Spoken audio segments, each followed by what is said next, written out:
Hey guys, welcome back to my channel. My name's Kim. In this video I'm going to be talking about some recent reads.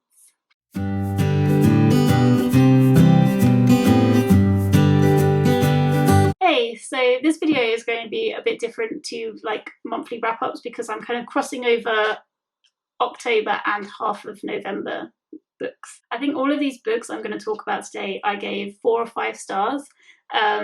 So yeah, absolutely loved all of them and would recommend all of them. So yeah, I've been really lucky with my reading recently.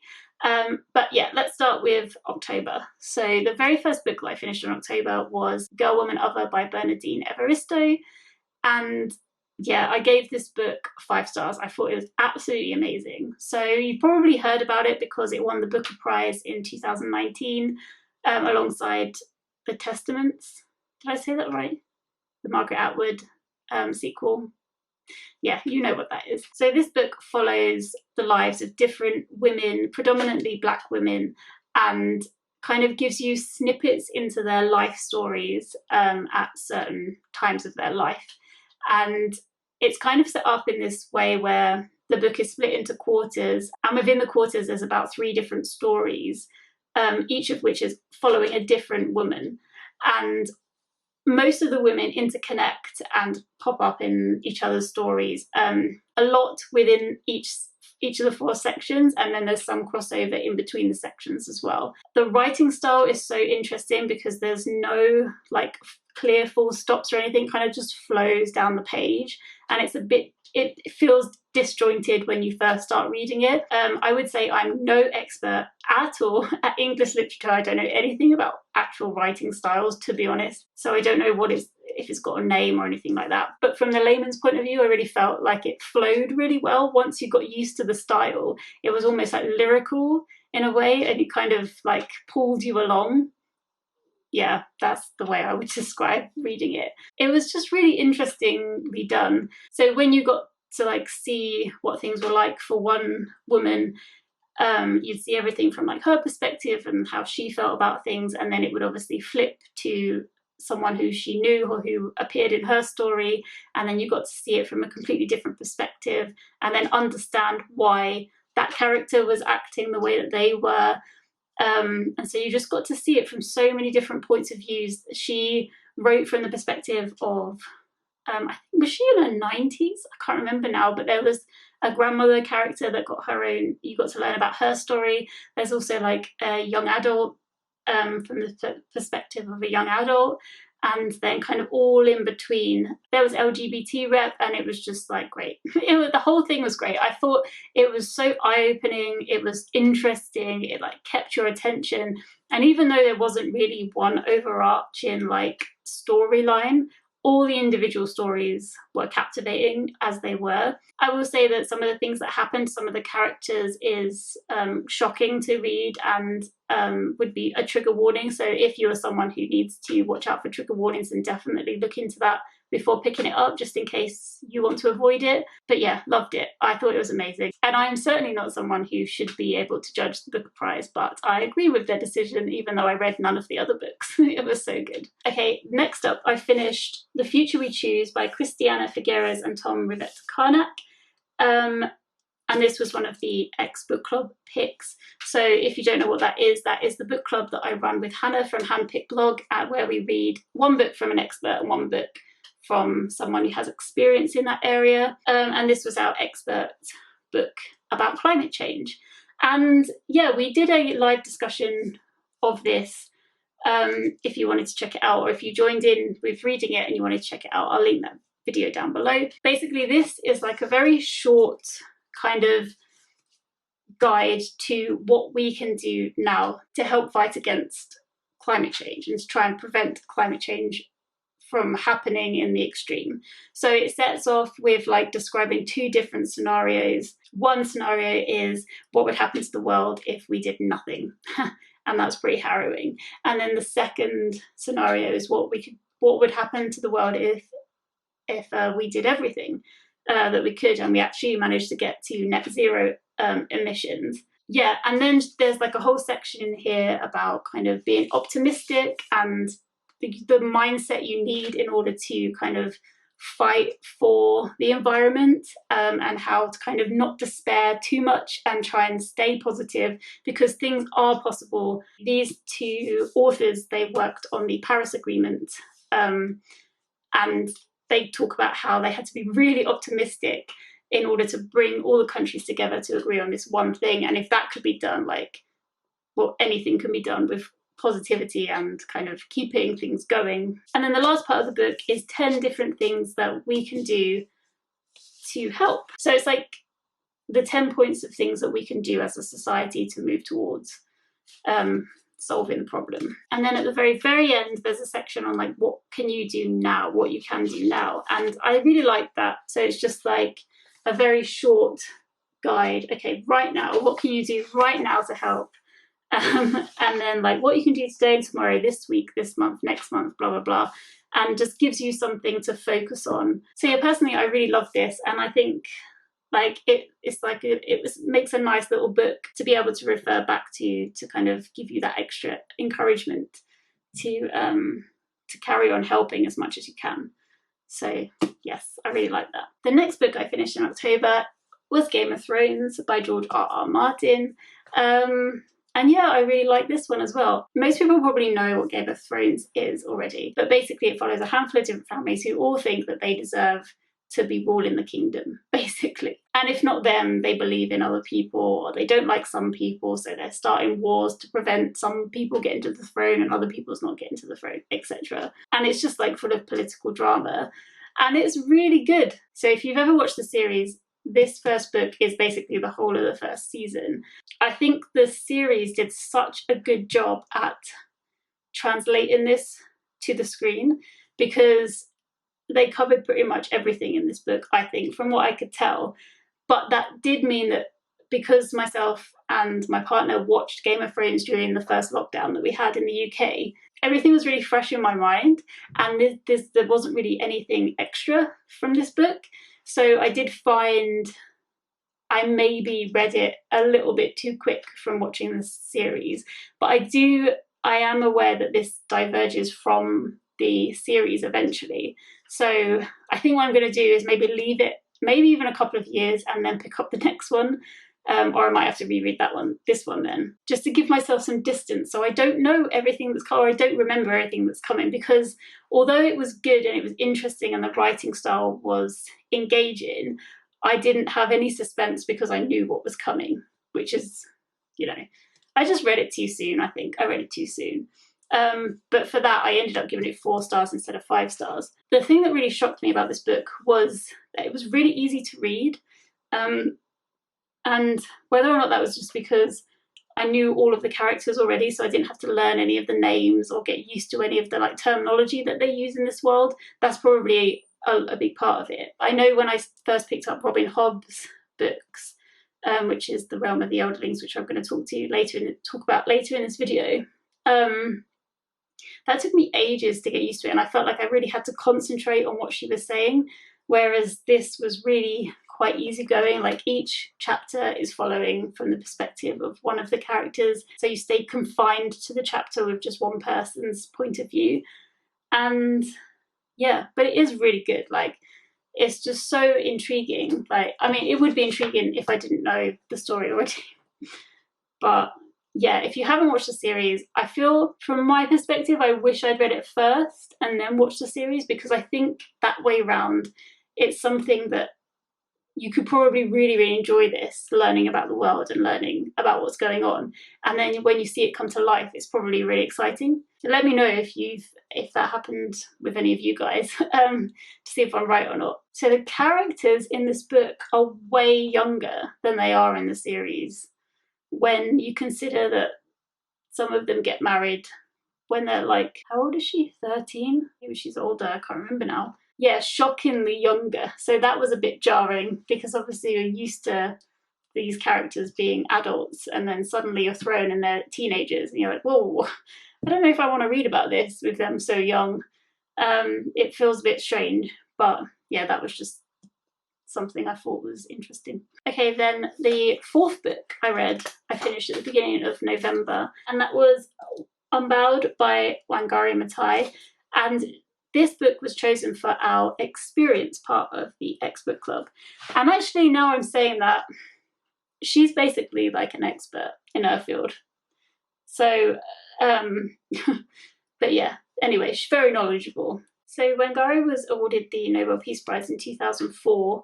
She's sadly not with us anymore. She was an amazing person, like well deserving of that Peace Prize. So Wangari was born in Kenya, and she was kind of born in like the rural parts of Kenya. And it was at a time when the British were still running the country. They had gone in there and decided they would run things for themselves. And she talks a lot at the beginning about, you know, what the Europeans did when colonizing Africa, and just basically dividing up the country and then going in and ruling many communities that, you know, weren't living together, all as suddenly one country, and basically putting their rules as the law of the land and treating people as less than human, as we know happened at that time. And it was really powerful, I felt, her talking about that part of her life, and about the fact that the British came in and changed what, you know, mountains were called and made everything about them. And just, she speaks about when she went to school and it was against the rules for any of the children to speak in their own languages. They had to speak in English, otherwise they would be punished. And just kind of forcing communities to have their cultures like broken down or told that they're inferior in some way. And then she goes on and speaks more about her schooling, which actually she did really like, and she really appreciated her teachers and things like that. She went to Catholic schools predominantly when she was younger, and she ended up going to the US to study over there. And there's a chapter about going to the US and how that affected her, and the things that she learned about how Black people were treated in America. We were obviously reading this for the environment side of things. And when it comes to the environment, Wangari set up the Green Belt movement. So she was very kind of interested in boosting women's rights and doing things for women in Kenya. And part of that empowerment was starting this Green Belt movement, in which she kind of helped people grow these fledgling like trees and then handed them out to communities in order for them to regrow trees that had been cut down in their areas for wealth reasons or crop reasons and things like that. And I learned a little bit actually about what deforestation does. It's not in like huge scientific detail or anything like that, but I didn't realize, or I didn't think really before about the impact of ripping up trees in an area and what that does to the land, and how it basically dries the land out because you don't have those roots digging deep into the earth to draw the water out and start like fresh springs and things like that. And you don't have the cover, well, you obviously don't have the habitats for the animals, but then you also don't have the shading for communities and things like that. So she kind of really wanted to empower communities to take things into their own hands and start rebuilding forests on their own. And then later on in life, she got a lot more into politics and was really like fighting against the very domineering regime that was, and the domineering government that was in power in Kenya at the time after the British left. And this book just amazed me because like it was like as the book went on and as she got older and she fought against people over and over again about things that she really believed in, I felt like the stakes were just raised higher and higher and higher to the point where her life was at risk, basically. She was sent to prison multiple times, and yeah, just really shows you like what a person can do with perseverance. And I felt that we felt when we discussed these books in the live show that the link between the two and having the kind of trying to stay positive and trying to like, you know, find a solution against all the odds, that's basically Wangari Maathai to a T. Like she just did so much good. She was always there for people, fighting by their side if they needed her, putting herself at risk and putting herself in an uncomfortable position. Like for one example, she slept in a church for a whole year in order to protest along with mothers who had children who had sons that were political prisoners, basically. Yeah, just an amazing, amazing person. And yeah, I'm so glad that I read it. And I really feel if there's one book that people should pick up out of this, I really feel like this is the one that everybody should read, because it was just amazing and really inspiring and really makes you think that you can achieve stuff if you just keep on going. Just keep on going, keep on fighting, and put yourself at risk in some cases, you know, if you believe in what you're fighting for. Anyway, amazing person, 5 stars. Can't really give it any more high praise, to be honest. Okay, so after Unbowed, I finished Frankenstein by Mary Shelley, which I read for my friends and family book club. And yeah, this book really surprised me in a lot of ways. Like, I probably don't need to tell people what Frankenstein is about, but just in case I do, Frankenstein is about a scientist called Frankenstein who becomes obsessed with this idea of trying to make life from no life. So he gets bits of like body and puts it together, and he's found the secret of life, so he can spark life into this body. And my first shock was that actually him like putting together the body isn't really the story. That's just something that he does. That's just something that he knows how to do. Like, that's not the point of the story. You meet Frankenstein through Robert, who at the beginning is sending letters home to his sister, basically bigging himself up, being like, oh, I'm so great, I'm going on this adventure. Really hope you're not too sad if I die. That's like not exactly what it said, but I will say I read the later version. I didn't read the original text, so I read the amended beginning. So I don't know what the 1818 version is. But anyway, yeah, so and then Robert goes off and he's in amongst the ice, pushing north, I think, to explore with his crew. And then they come across Frankenstein, who is absolutely in despair. He's really sick. He's just miserable as sin. He's just, something terrible has happened to him. And then he looks after Frankenstein. And then Frankenstein tells his story of what's happened to him. And it is the most miserable thing I've ever read, but not necessarily in a bad way. Like, I didn't think it was miserable in a bad way, but it was like really melodramatic. I felt like every time Frankenstein was like expressing himself, it was with such despair.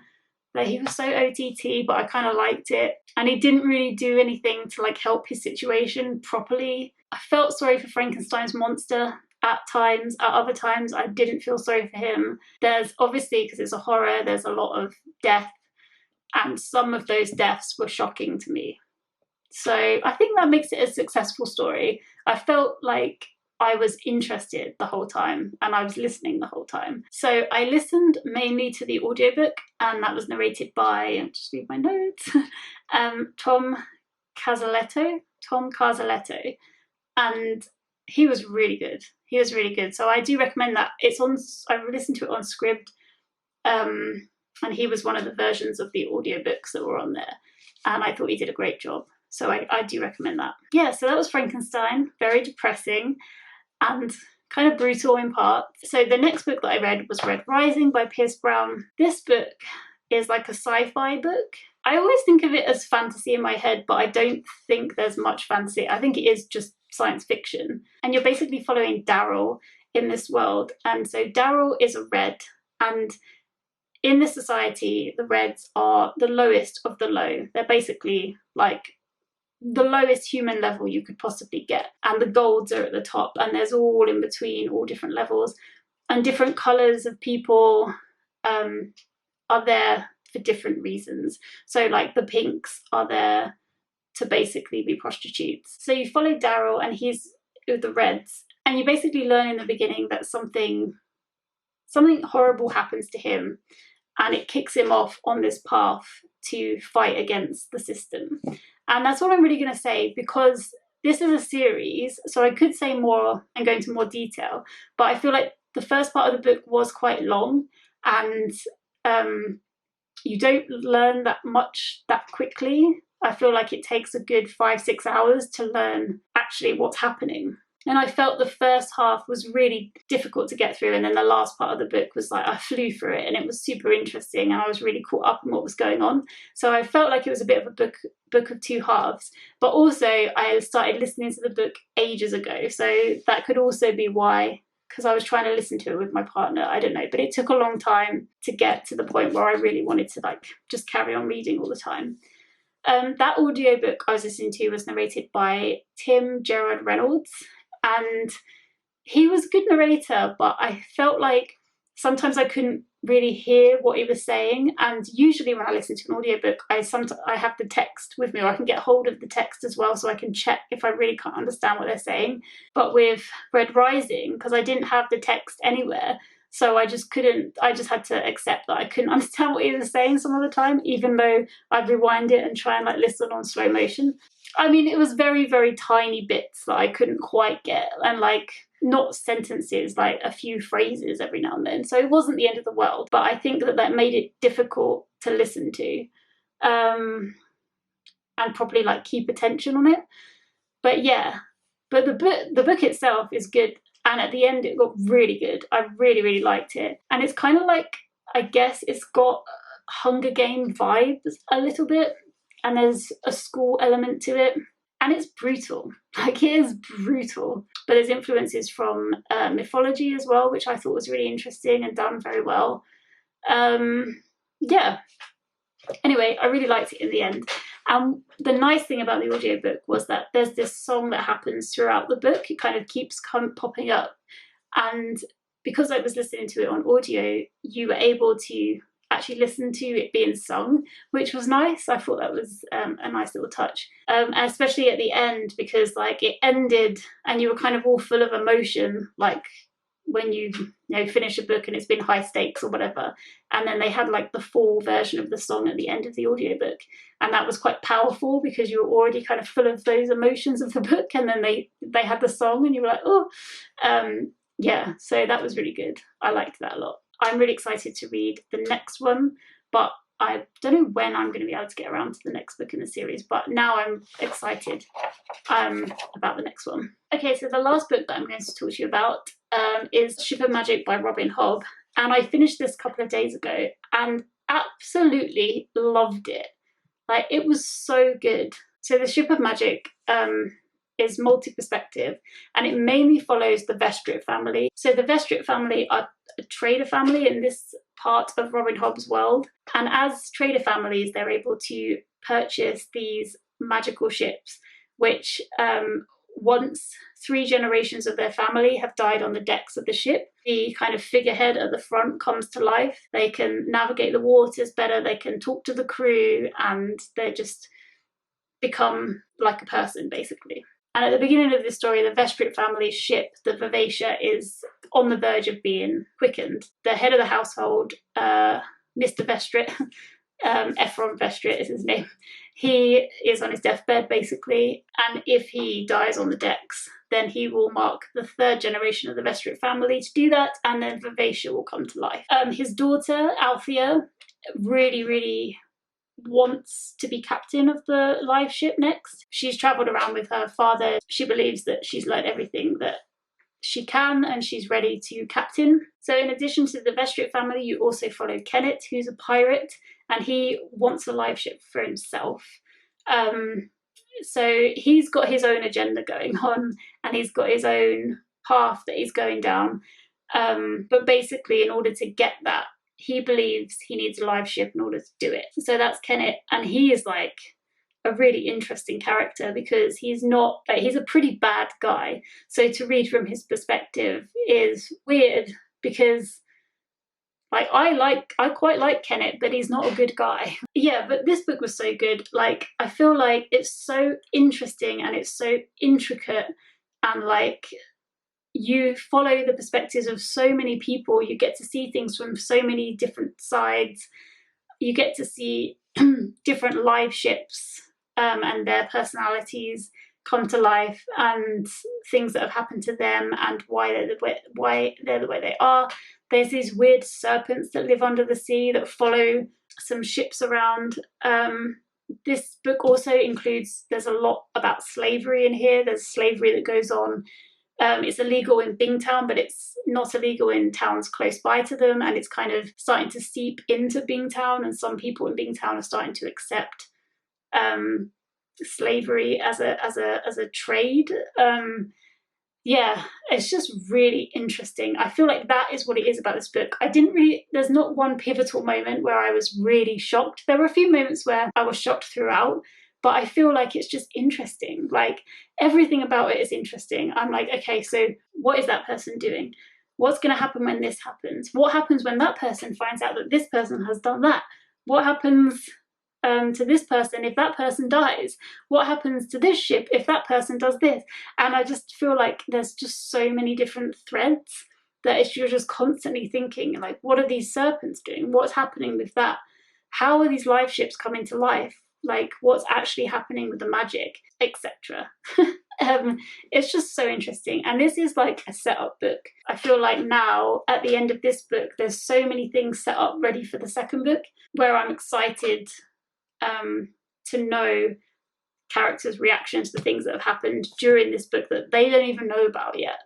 I just think it's absolutely brilliant. I really do think it's absolutely brilliant. So the next one is The Mad Ship, and I've already started it, and I shouldn't have started it because I've got other stuff to read, but I want to know what happens. It almost overtook my favourite book, my favourite fiction book of 2020, which is The Starless Sea by Erin Morgenstern. I love that book, and I think I still love that book more than this one, in a different way, but this was so good. Like, I cannot give it higher praise. I will say it's really depressing. Like, the whole thing is sad, and devastation happens constantly, and horrible things are happening constantly, and I don't enjoy reading that. Sounds like I enjoy reading it, like I talked about Frankenstein, but it's just, there's still interesting things that happen, even if everything terrible is happening to these characters. 5 stars. Okay, so I've like yabbered on for ages, so hopefully I can edit it down so you don't have to hear all my nonsense for like hours on end.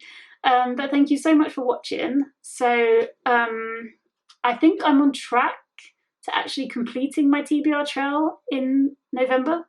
So that's great, because this was one of my TBR trail books. And then at the moment I'm listening to Sense and Sensibility, and I'm also reading the Tesla book, which I'm really enjoying. I'm excited to talk about that actually, because that Tesla book has also shocked me a little bit. Okay guys, thank you so much for watching. I hope that everybody is doing well, and I hope that you are also having an amazing reading time. And if you're not, then I hope that soon you are. So anyway, thanks so much for watching, like I said, and I hope you are all well. Take care guys, bye.